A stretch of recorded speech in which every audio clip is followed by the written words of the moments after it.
What's up, guys? Brett Appley here from dailyfanmma.com, back with another UFC quick picks on the Mayo Media Network. We have UFC San Antonio this weekend. Marlon Vera versus Corey Sandhagen in the main event, down to 12 fights already. Cowan versus Vidal was just canceled 10 minutes ago, of course, after I finished the breakdown.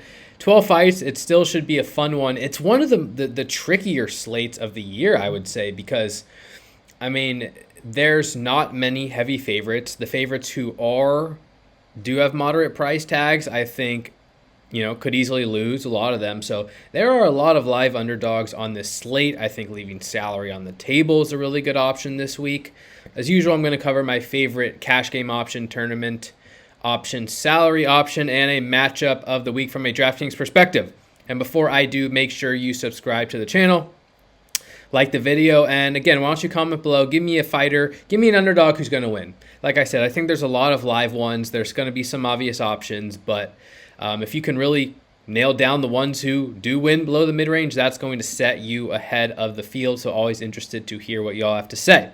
Without further ado, let's get into my cash game play of the week, which is going to be Corey Sandhagen at 8.6K. And full disclosure, I almost put Marlon Vera in this spot at 7.6K. I think he's a really good cash game and tournament option as well. The main event sets up really, really well for cash games, and I think having both sides of the main event is going to be a very popular option. I will just tell you right off the bat, I will have both fighters in my cash game lineups. Vera at 7.6K is a very obvious target for a fighter who's plus 150 to win and who is very unlikely to get finished. So I think he rates out very well for the price. I'll mention Corey Sandhagen, though, at 8.6K. He is the fighter I'm picking to win, not with a ton of confidence. Obviously, a lot of you know I have not been on the correct side of many Marlon Vera fights throughout his career. He's proven me wrong many times, and I expect he will continue to prove me wrong, and that's fine. But he just doesn't rate out as the best round winner. He lands 4.28 significant strikes per minute. He absorbs 5.01. I still don't like to see fighters get hit more often than they land strikes. It's not a great thing from a long-term perspective. Doesn't wrestle very often. 0.68 takedowns per 15 minutes. 68% takedown defense. It's okay, not great. He does have a very good submission game, but like what makes Marlon Vera great is his cardio and durability. He has like historic levels of cardio and durability, and he tends to come from behind and land these damaging shots despite losing a lot of minutes, and that's just not something my process leads me to pick very often, but he's one of the exceptions to the rule, and I think he can continue to do that against Corey Sandhagen, but I'm still going to pick the superior round winner, which is Sandhagen. 6.15 significant strikes landed per minute, 4.21 absorbed, 56% defense compared to the 51% of Vera, 0.71 takedowns per 15. Not a super active wrestler. At 63% wrestling defense, both fighters can land takedowns, I think, but we're probably going to see them neutralize each other to a degree. They just don't. Neither of them even average one takedown per 15 minutes. I think the majority of the fight's going to take place on the feet, where Sandhagen is just a higher volume, more active, more consistent striker who historically lands more often than he gets hit. And he's shown to be very durable throughout his career. He's never been knocked out. He was knocked down by Peter Yan, but he still outlanded Yan, over 25 minutes, and he outlanded TJ Dillashaw over 25 minutes, and coming off a good win against Song Yadong, where Marlon Vera is coming off a knockout win over Dominic Cruz, in which he landed 3 knockdowns, but had that fight been 3 rounds, Vera would have lost on the judges' scorecards. He doesn't do enough in rounds where he's not landing big damage or finishing the fight. He tends to start slow. He's lost round 1 to a ton of opponents. So I give Sandhagen the early advantage.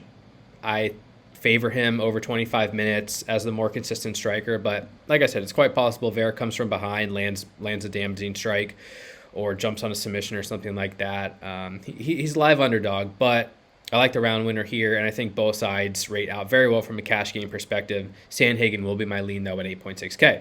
Moving on to my tournament play of the week, I'm going with CJ Vergara at 9.3K. He is not the most expensive fighter on the slate, nor is he the heaviest favorite on the slate, though he's pushing it, minus 260 to win. It's just, it's his opponent here, Daniel Lacerda dos Santos, who looks good for a couple minutes, has a good submission game, seems to be a little bit dangerous with his hands, but just cannot fight for an extended period of time. He's been finished within 6 minutes in all 3 of his UFC bouts. He's been finished within 4 minutes in his last 2 fights. He's been knocked out twice. He's been submitted. He's been knocked down twice, and he just doesn't have the cardio. So I just don't, unless he fights dramatically differently, which is possible, I just don't see Lacerda as a fighter who can survive 15 minutes. And that's baked into this insane inside the distance line, which is minus 675 to end inside the distance. Vergara minus 160 inside the distance. That is the best line on this entire slate for good reason. And that's why I like Vergara in tournaments. I think he'll be popular, but Landwehr is going to get some ownership, and Lutz will get some ownership, and there's enough options throughout the slate that I don't think anyone's going to be ultra chalk. But Vergara rates out very, very well as a fighter who, if he wins, is very likely to do so inside the distance, and that theoretically is going to score well from a DraftKings perspective. The issue with him for me is that he's not a great talent either, and he could lose in round 1.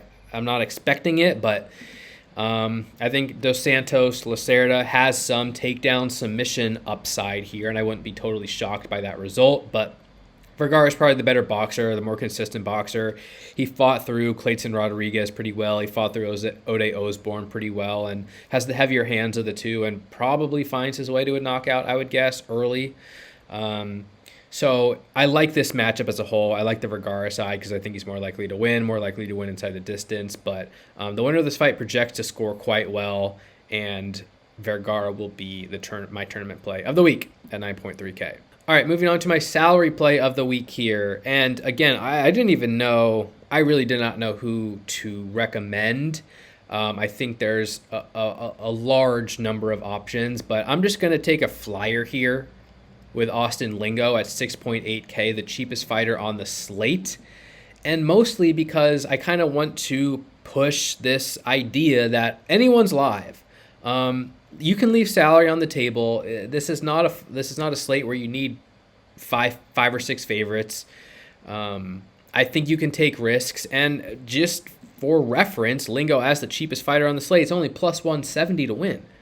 Usually that could be 7.5K, but we're seeing him at 6.8K against Nate Landwehr, who probably does have an advantage over 15 minutes, and I think does have an advantage on the ground. And I did pick Landwehr to win. I think Landwehr's a good, fun tournament option too.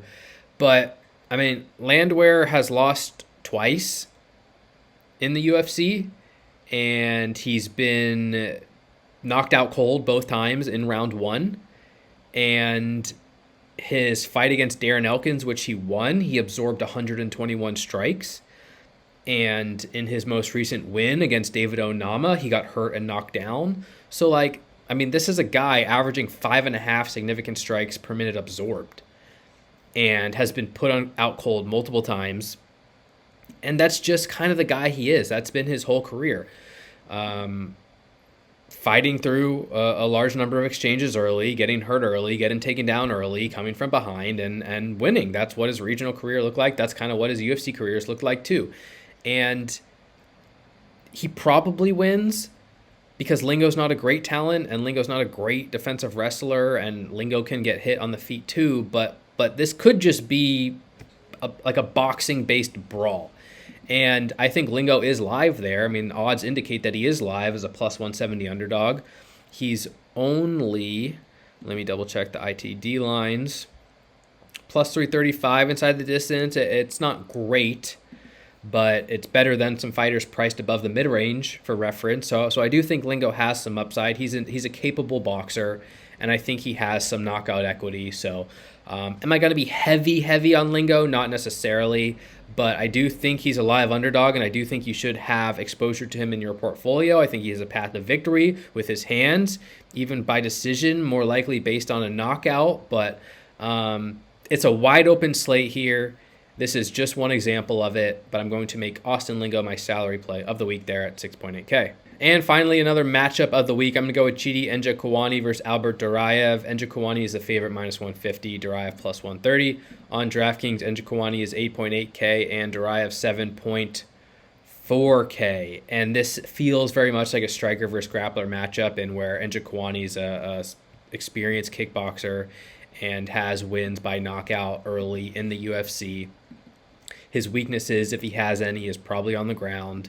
He's coming off a TKO, ground-based, to Gregory Rodriguez. And he's fighting an opponent in Duraev who comes from a wrestling background. That's his strength. That's what he excels in.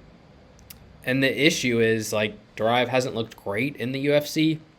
Is coming off a knockout loss to Joaquin Buckley. And I actually saw in a interview this week Duraev saying, like, I'm out here to prove I'm more than just a wrestler. I'm gonna, I'm a well-rounded fighter. I can beat anyone in the division. And it's like, you just got knocked out by Joaquin Buckley. I don't know that choosing to strike with Njokuani is going to be in your best interest, especially when Njokuani has a weakness on the ground. Like, duh. But so it doesn't give me a lot of confidence in Duraev, but I just do like the binary nature of the matchup, where if the fight plays out on the feet, Njokuani should have an advantage. Duraev's been hurt multiple times in multiple fights. Njokuani has a path to a knockout. 8.8K is a little bit expensive. He's going to be boom or bust, but +110 inside the distance, there's definitely upside here. I think you should have exposure to him. Whereas if Duraev wins, it probably comes on the ground. Despite what he says, he probably needs to wrestle. And again, he's only +130 to win. At 7.4K, that's a decent value. I don't think he's going to be very popular. +230 to win inside the distance.